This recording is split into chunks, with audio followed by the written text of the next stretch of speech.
Hello students. Good afternoon. Good morning. Okay, so we have discussed regarding the molality, mole fraction, the various various terms to express the concentration of solution. Now we will move for the next thing for this topic, and that is solubility. Solubility. What is mean by solubility? What it means, or how to define it? It is maximum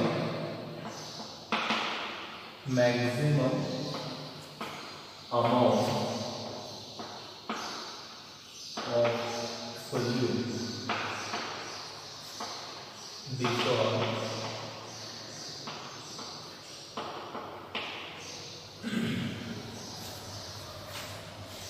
dissolved in specified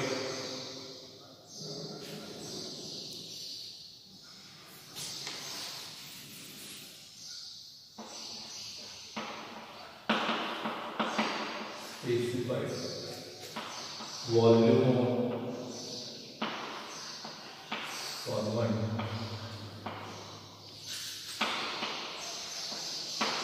and specified temperature.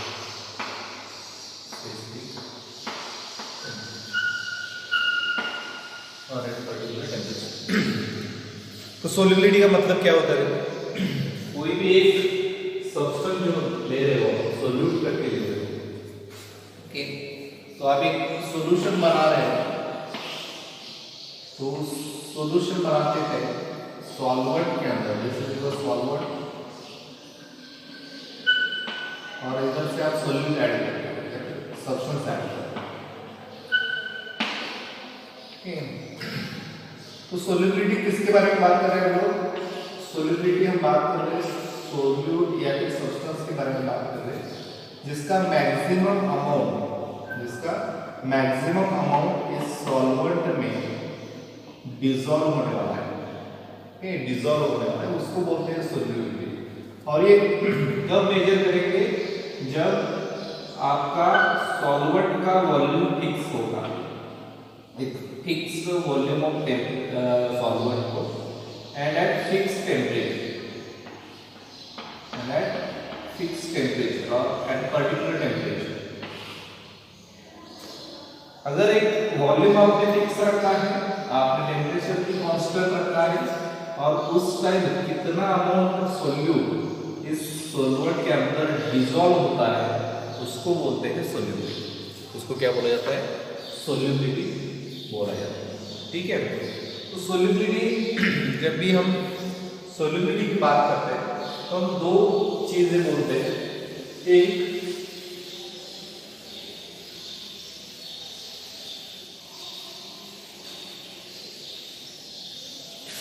solubility of solid in liquid. तो जितनी भी सारी बातें हम करेंगे इससे आगे इस टॉपिक में, तो लिक्विड सॉल्यूशन के लिए बात करेंगे. किसके लिए? जो हमने second type of solution study किया है उसके बारे में बात कर रहे हैं, लिक्विड सॉल्यूशन की बात कर रहे हैं. ठीक. और लिक्विड सॉल्यूशन की बात जब भी आती है तो हम क्या करते हैं कि सॉलिड कितना सोल्यूबल होगा लिक्विड में, और गैस कितना सोल्यूबल होगा लिक्विड में, और उसके ऊपर कौन से फैक्टर अफेक्ट करते हैं, सोल्युबिलिटी के ऊपर कौन से टाइप के फैक्टर जो है वो अफेक्ट करते हैं. ये सारी बातें हम इस पॉइंट के अंदर करने वाले हैं. Okay.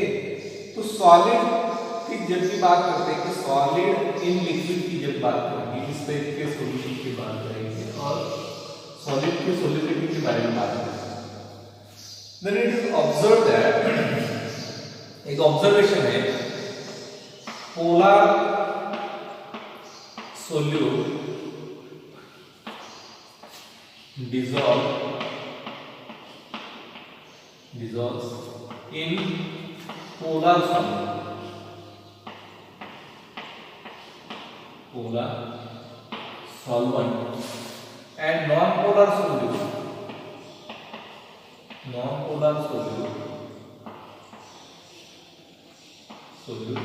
dissolves in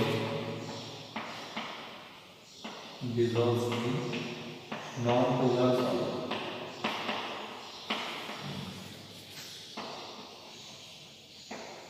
non-polar solvent.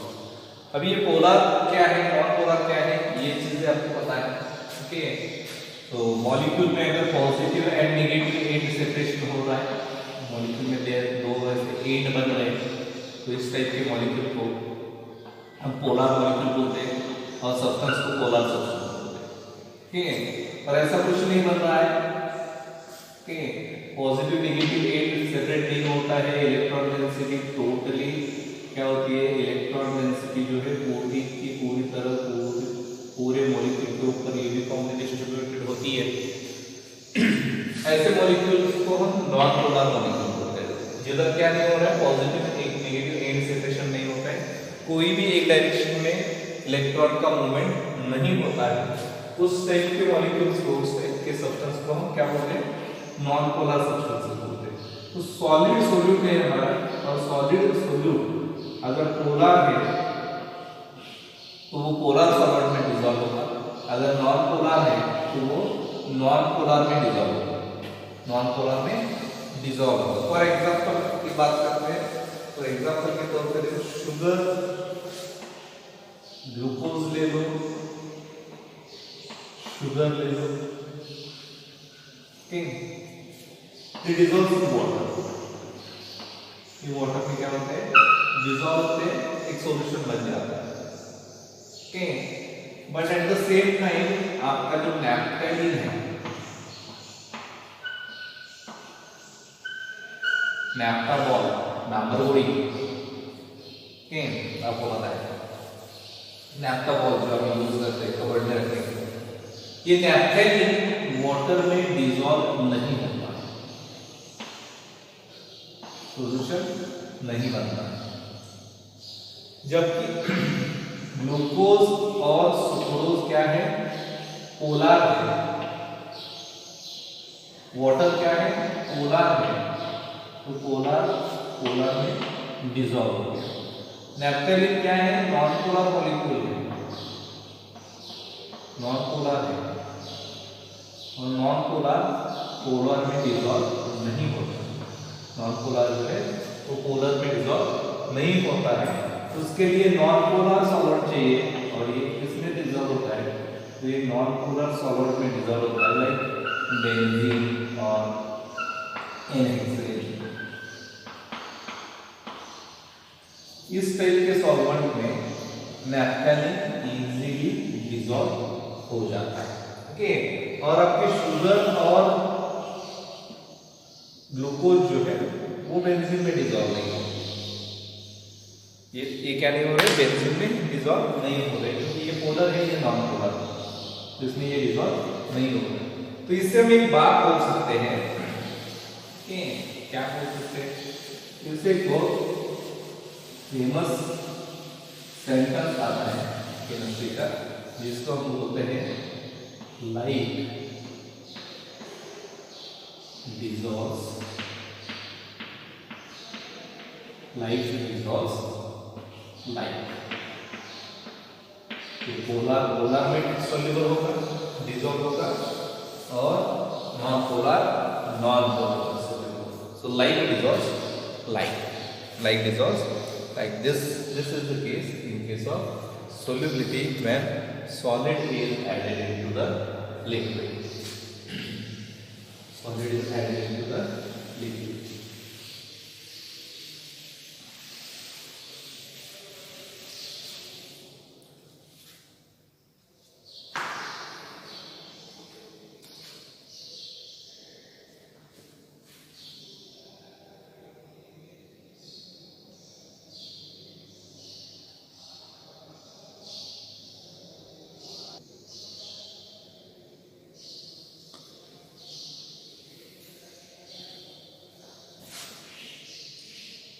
समझो कि एक आपने सॉल्वेंट ले लिया, और इसमें आप क्या कर रहे हो, सोल्यूट ऐड कर रहे हो, सॉलिड ऐड कर रहे हो। तो सॉलिड के पार्टिकल इसके अंदर जाके सेपरेट होते हैं और क्या होता है, एक आपको होमोजेनियस सॉल्यूशन मिल जाता है जिसमें आप सॉल्वेंट कौन सा है और सोल्यूट कौन सा है इसको आप डिफरेंशिएट नहीं कर पाते हो। ओके, इसको डिफरेंशिएट नहीं कर पाते हो। तो when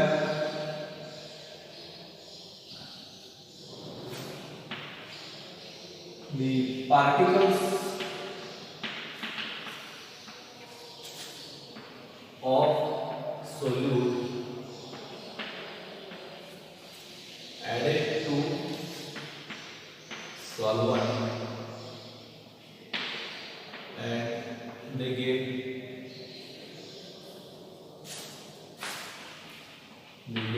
dissolved. This process is called dissolution. इस प्रोसेस को क्या बोलते हैं, डिसोल्यूशन बोलते हैं। क्या हो रहा है इसमें, पार्टिकल सोल्यूट के पार्टिकल जब भी आप सॉल्वेंट में ऐड करते हो तो ये पार्टिकल सॉल्वेंट में जाते हैं और पूरी तरह से डिसॉल्व हो जाते हैं, घुल मिल जाते हैं, जिससे कुछ नहीं क्या पता चलता है कि सॉल्वेंट कौन सा है, सोल्यूट कौन सा है, ये चीज पता नहीं चलती। इसको बोलते हैं डिसॉल्यूशन। इसको बोलते हैं डिसॉल्यूशन। अभी सॉल्वेंट में सोल्यूट का कॉन्सेंट्रेशन अगर हम बढ़ाते जाते हैं okay, then there is a stage के एक सिचुएशन ऐसे आएगा, एक टाइम ऐसा आएगा कि आप ऊपर से सॉलिड्स लिक्विड में ऐड कर रहे हो ओके, और वो पार्टिकल्स डिसॉल्व हो रहे हो। जैसे जैसे आप पार्टिकल्स ऐड करते हो सॉल्वेंट में, वैसे वैसे सोल्यूट का कॉन्सेंट्रेशन सॉल्यूशन में इंक्रीज हो रहा है और एक पर्टिकुलर कॉन्सेंट्रेशन के बाद एक सिचुएशन ऐसे आती है जिसके आगे सोल्यूट के पार्टिकल डिसॉल्व नहीं होते हैं ओके, ऐसे सॉल्यूशन को तो when no more solute is dissolved in solution in a solution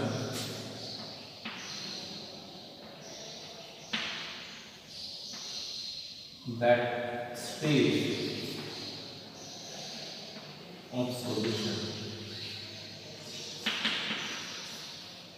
is called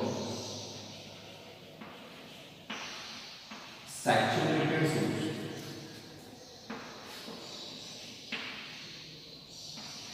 Saturated solution or the stage of saturation, point of saturation. It is called as saturation, point of saturation or stage of saturation, and the solution, such type of solution where no more solute get dissolved in the solution, that type of solution is called as saturated solution. Okay.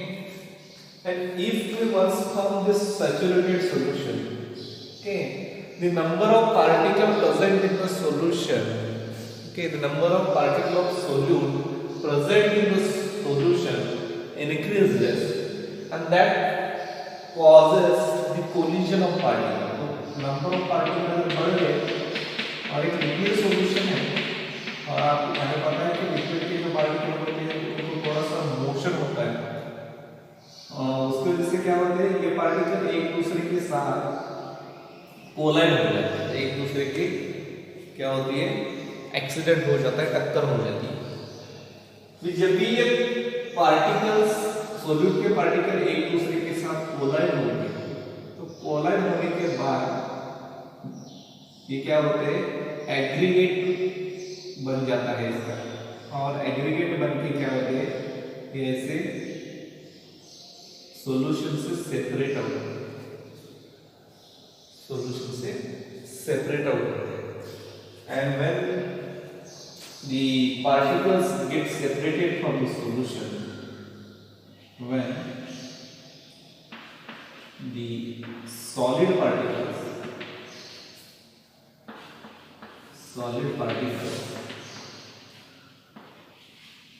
get separated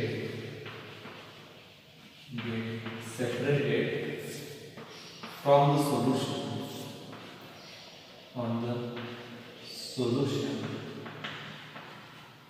the process is called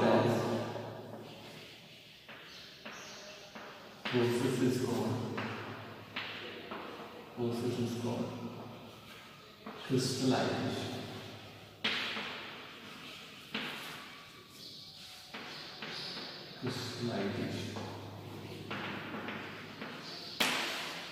इसको बोलते हैं crystallisation. इसको क्या बोलते हैं? Crystallisation. इसमें क्या हो रहा है कि आप सोल्यूट ऐड करते गए, ऐड करते गए, एक सैचुरेटेड सॉल्यूशन बन गया जिसमें क्या है, maximum amount of solute dissolve हुआ है पर्टिकुलर वॉल्यूम ऑफ सॉल्वेंट में एट अ पर्टिकुलर टेम्परेचर। अभी ये पार्टिकल क्या होते हैं, सोल्यूट के पार्टिकल एक दूसरे के साथ टक्कर हो जाती है और टक्कर होने के बाद इनका क्या होता है, ये सॉलिड करके बाहर चले जाते हैं, निकल के आते हैं बाहर, सॉल्यूशन फेज से लिक्विड फेज से बाहर आते हैं। और ये ऐसा जो प्रोसेस है जिसमें क्या हो रहा है कि सॉलिड पार्टिकल सेपरेट आउट हो रहे हैं, उस प्रोसेस को हम बोलते हैं क्रिस्टलाइजेशन। उस प्रोसेस को बोला जाता है क्रिस्टलाइजेशन। ठीक है। नाउ सैचुरेटेड सॉल्यूशन, ओके, और नियरली सैचुरेटेड सॉल्यूशन के लिए अगर हम बात करते हैं,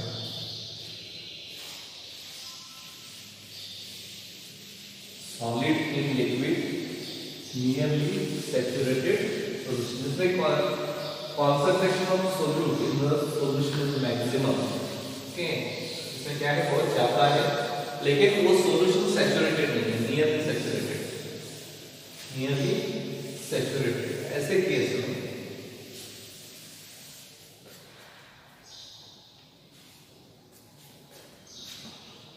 बात करते हैं हम effect of temperature.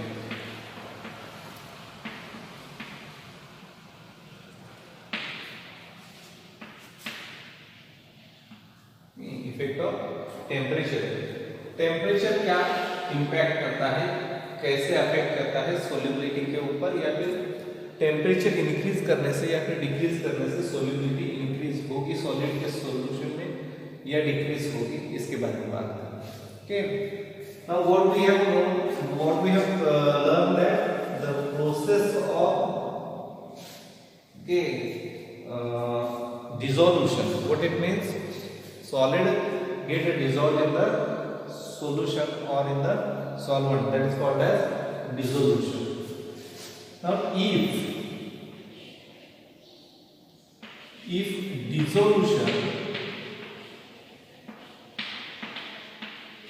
dissolution is endothermic,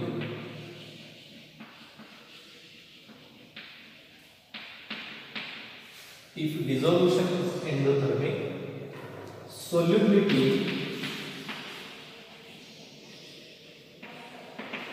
solubility of solid in liquid increases with increase in temperature, and इसके लिए लागू होता है, इसके लिए हम बात कर रहे नियरली सैचुरेटेड सॉल्यूशन की, जिसमें maximum quantity of solute already present है और वो वेरी नजदीक है, जिसमें क्या होने वाला है, सैचुरेटेड सॉल्यूशन बनने वाला है, जिधर उसके आगे उधर सॉल्यूट के पार्टिकल डिसॉल्व नहीं होने वाले। ओके, ऐसी सिचुएशन में अगर प्रोसेस जो है डिसोल्यूशन एंडोथर्मिक है, व्हाट इज डिफरेंट एंडोथर्मिक, जब भी आप सॉलिड इसके अंदर ऐड कर रहे हो सॉल्यूशन के अंदर, लिक्विड के अंदर, और ये जो डिसॉल्व होने वाला है जाके, ओके, ये डिसॉल्व होने के लिए अगर ये प्रोसेस बाहर से हीट को, हीट एनर्जी अगर ये रिसीव कर रहा है, ओके, जो भी पार्टिकल डिसॉल्व होने वाले हैं वो डिसॉल्व होने के लिए जो बाहर का सराउंडिंग है, इस सॉल्यूशन के बाहर का जो सराउंडिंग है उधर से हीट एनर्जी को एब्सॉर्ब कर रहा है, ओके। तो क्या होता है, ऐसे केसेस को एंडोथर्मिक प्रोसेस बोलते हैं। और एंडोथर्मिक में क्या होता है कि टेम्परेचर के साथ साथ सॉल्युबिलिटी इंक्रीज होती है। दूसरी चीज हो सकती है कि डिसोल्यूशन जो है वो एक्सोथर्मिक हो सकता है। If dissolution is exothermic,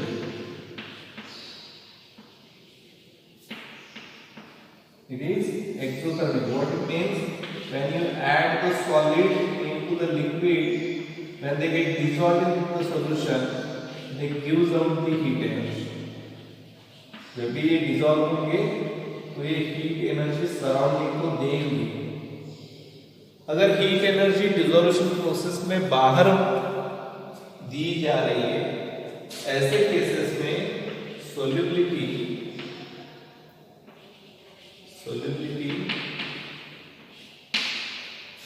of solid in liquid decreases with decrease in temperature, sorry, with increase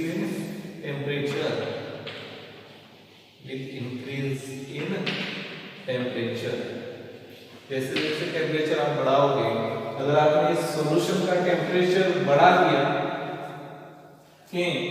तो क्या होगा, ऑलरेडी इधर से हीट बाहर आ रही है और उसको हीट आप सप्लाई कर रहे हो, तो ये हीट कुछ काम की नहीं है। ये क्या करेगी, डिसोल्यूशन प्रोसेस को सप्रेस ही करेगी, उसको डिक्रीज करेगी। लेकिन एंडोथर्मिक प्रोसेस है जिसमें क्या हो रही है, हीट एनर्जी एब्सॉर्ब की जा रही है बाहर से, और इसको आप अगर टेम्परेचर राइज कर देते हो, सॉल्यूशन का टेम्परेचर राइज कर देते हो, तो इस प्रोसेस के लिए हीट चाहिए, रिक्वायरमेंट है, डिसोल्यूशन की रिक्वायरमेंट है कि हीट एनर्जी चाहिए, तो ये वो सॉल्युबिलिटी इंक्रीज होगी। और डिसोल्यूशन क्या कर रहा है, हीट को बाहर दे रहा है, तो उसको हीट की रिक्वायरमेंट नहीं है। अगर आपने हीट दे दिया, आपने उसका टेम्परेचर बढ़ा दिया, तो वो क्या करेगा, डिसोल्यूशन रोक देगा, डिसोल्यूशन आगे नहीं जाएगा, तो वो क्या करेगा, डिक्रीज होगी, प्रोसेस क्या होगी, डिक्रीज हो जाएगी, कम हो जाएगी।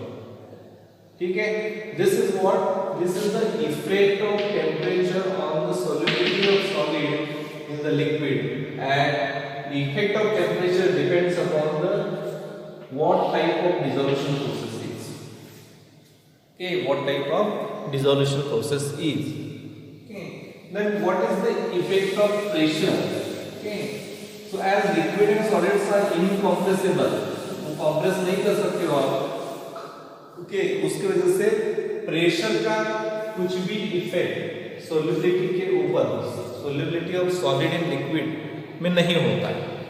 ओके, कुछ भी इफेक्ट नहीं होगा। आप प्रेशर बढ़ाओ, सॉल्युबिलिटी जितनी है उतनी ही रहेगी, आप प्रेशर को डिक्रीज करो, सॉल्युबिलिटी जितनी है उतनी ही रहेगी। और एक फैक्टर इफेक्ट करता है, और वो है nature of solute and solvent, जिसकी हमने बात की। Nature of solute and solvent, इसमें हमने क्या बोला था, पोलर में एंड नॉन पोलर। तो पोलर है, नॉन पोलर है, दोनों में पोलर है, तो पोलर में डिसॉल्व होगा, अगर नॉन पोलर है तो non polar. So nature of solute and nature of solvent also affect the solubility of solid in liquid. Okay, अगर आपने पोलर सोल्यूट लिया और नॉन पोलर सॉल्वेंट लिया तो उसकी सोल्युबिलिटी कम रहेगी उसमें, okay, कम रहेगी. So this is regarding the solubility of solid in the liquid. Remaining part the solubility of gas in a liquid, जो हमें डिटेल में इस टॉपिक में स्टडी करने का है वो हम नेक्स्ट लेक्चर में स्टडी करेंगे. Thank you.